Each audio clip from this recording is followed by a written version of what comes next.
Hello viewers, welcome to Spoken English with Man. Daily used sentences. Here in this class, we are going to discuss the daily used sentences in the form of a story. ఒక subscriber మనము daily use సెంటెన్స్ని ఒక story రూపంలో discuss చేద్దాం madam అని పదే పదే అడుగుతున్నారండి. So వాళ్ళ రిక్వెస్ట్ ప్రకారంగా ఈ క్లాస్లో మనం ఒక చిన్న స్టోరీ, అందరికీ తెలిసిన స్టోరీని డిస్కస్ చేద్దాము. First of all I will read out the story in English. Next we will discuss it in Telugu also. Okay, sentence by sentence we will translate it into Telugu. Okay, so please follow me, like, share and subscribe. Please support me. Now I'll read out the story. A crow became very thirsty on a hot summer day. So it went in search of water. It went there, here, there and all. At last it found a pot. So it went near the pot and peeped into it. There was a little water at the bottom of the pot. It made so many trials, but it did not reach the water. Then it collected some pebbles and dropped them into the pot one by one. Slowly the water came to the brim of the pot. Then the crow drank the water and flew away happily. Moral of the story: if there is a will, there is a way.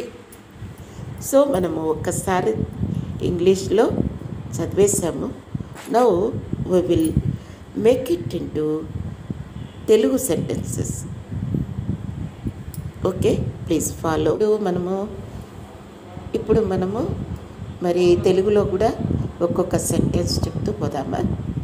A crow became very thirsty on a summer day. వేసవి కాలంలో ఒకనాడు ఒక కాకికి చాలా దాహం వేసింది. క్రో అంటే కాకి కదా. బికేమ్ అంటే బికమ్కి పాస్ట్ టెన్స్ బికేమ్. బికేమ్ అంటే అలాగైంది ఇలాగైంది అని చెప్పేటప్పుడు మనం బికమ్ అని మాట్లాడతాం. సో ఏ crow became very thirsty. Thirsty అంటే దాహం, మరి హంగ్రీ అంటే ఆకలి కదా. సో అనే సమ్మర్ డే, ఒక వేసవి కాలం నాడు మరి ఒక కాకి చాలా దాహం వేసింది.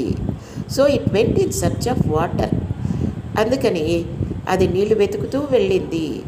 సో అంటే అందుకని, ఇన్ సర్చ్ ఆఫ్ అంటే అది ఒక ఫ్రేజ్, దాన్ని మనం ఎన్నో రకాలుగా ఉపయోగించవచ్చు. ఒక ఎగ్జాంపుల్ చెప్పబోతున్నాను.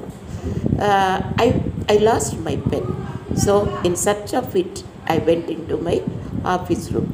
నేను ఒక పెన్ను పోగొట్టుకున్నాను, సో దాన్ని వెతుకుతూ ఆఫీస్ రూమ్లోకి వెళ్ళాను. అది so it went here, there and all. అది ఇక్కడ అక్కడ అంతటా వెళ్ళింది. హియర్, దేర్ అండ్ ఆల్ అంటే అక్కడ ఇక్కడ అంతటా వెళ్ళింది. At last it found a pot. చివరికి దానికోకుండా దొరికింది. అట్ లాస్ట్ అంటే చివరికి. చివరికి అనేది కూడా ఒక ఫ్రేజ్ లాగా ఉపయోగించవచ్చు మనము. అంటే ఎలాగా అంటే I struggled a lot, at last I became successful. నేను చాలా కష్టపడ్డాను, చివరికి నాకు జయం వచ్చింది. సక్సెస్ అంటే జయము. సో చివరికి దానికోకుండా దొరికింది. There was a little water at the bottom of it. అది అందులో అడుగు భాగంలో కొంత నీరు ఉంది. అట్ ద బాటమ్ అంటే అడుగు భాగంలో, బాటమ్ అంటే అడుగు, టాప్ అంటే పైన. Okay, there was a little water at the bottom of it. It made many trials to reach the water. నీటిని చేరుకోవడానికి చాలా ప్రయత్నాలు చేసింది. ఇట్ మేడ్ మెనీ ట్రయల్స్, చాలా ప్రయత్నాలు. టు రీచ్ అంటే చేరుకోవడానికి, అంటే అందుకోవడానికి అని కూడా అనొచ్చును, చేరుకోవడానికి అని కూడా అనొచ్చును. So next sentence, but it did not reach the water. అయితే అది వాటర్ చేరుకోలేకపోయింది. అందుకోలేకపోయింది అని కదా. Then it collected some pebbles, అది పీపుల్స్ను ఏరుకుంది, గులకరాళ్ళను ఏరుకుంది. It dropped them into the water 1 by 1. అప్పుడు వాటిని ఒక్కొక్కటిగా నీళ్ళలోకి వేసింది. డ్రాప్డ్ అంటే వేయడం, అంటే 1 by 1 అంటే ఒకదాని తర్వాత ఒకటి అని, లేదా ఒకరి తర్వాత ఒకటి, ఎక్కడైనా మనం ఉపయోగించవచ్చును 1 by 1 అనేది. Children go in to the class 1 by 1 అని టీచర్ చెప్తారు కదా. అలాగే రీడ్ ద సెంటెన్స్ 1 by 1 అంటాం. సెంటెన్స్ ఒకటి తర్వాత ఒకటి చదవండి అంటాం అలాగా. Then next sentence, then the water came to the brim of the pot slowly. Brim అంటే అంచు, ఆ కుండ అంచు వరకు నీళ్ళు వచ్చాయి. అప్పుడు నీళ్ళు కుండ అంచు వరకు మెల్లగా వచ్చాయి. స్లోలీ అంటే మెల్లగా. Then the water came to the brim of the top slowly, to the brim of the pot slowly.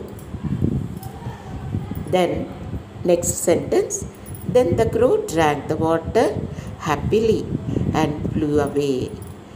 Water, అప్పుడు ఆ కాకి సంతోషంగా నీళ్లు తాగి ఎగిరి వెళ్ళిపోయింది. Crow drank, drink past tense drank. Happily అంటే సంతోషంగా వెళ్ళింది. ఇది హ్యాపీలీ అనేది ఇక్కడ యాడ్వర్బ్ కదా. ఇది డ్రాంక్ అనే ఒక వర్బ్ యొక్క గుణాన్ని పెంచింది కాబట్టి ఇది ఇక్కడ యాడ్వర్బ్. ఫ్లూ అవే, ఫ్లై అనేది ప్రెజెంట్ టెన్స్, ఫ్లూ అనేది పాస్ట్ టెన్స్. ఫ్లూ అవే అంటే ఎగిరి వెళ్ళిపోయింది అని అర్థం కదా. సో ఇక్కడ మనకి ఈ కాకి కథ మనకి ఎప్పుడు తెలిసిందే. అయితే మనం సెంటెన్స్ బై సెంటెన్స్ చెప్పాం. సో ఈ మారల్ ఆఫ్ ద స్టోరీ ఏంటి? స్టోరీకి మరి ఒక మారల్ ఉండాలి కదా. అది ఏంటంటే, if there is a will there is a way. If అనేది ఎప్పుడు ఉపయోగిస్తాం, అలాగుంటే ఇలాగుంటే అలా అట్లు. If there is a will there is a way, మనసుంటే మార్గము. So I think you followed this class. Please repeat all the sentence and be successful. Thank you.